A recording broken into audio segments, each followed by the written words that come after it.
Do you know this woman? No.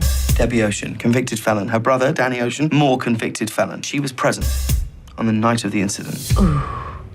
So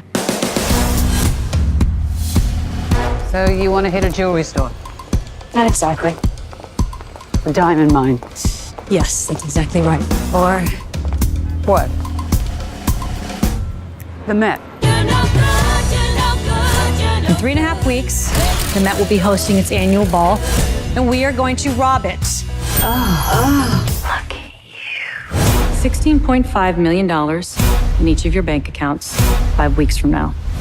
That's a lot. And they've got every inch of this place covered. This is the most sophisticated security in the world.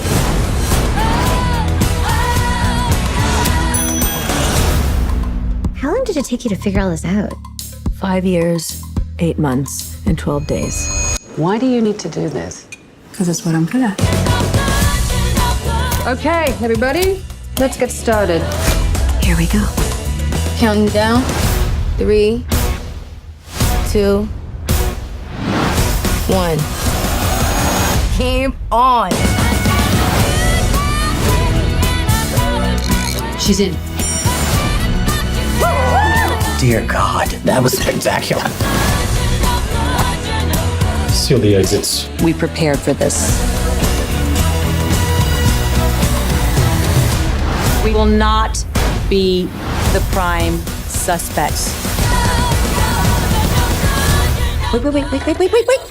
Every time you move it, they have to start from scratch. What did you do? I turn it on. Oh.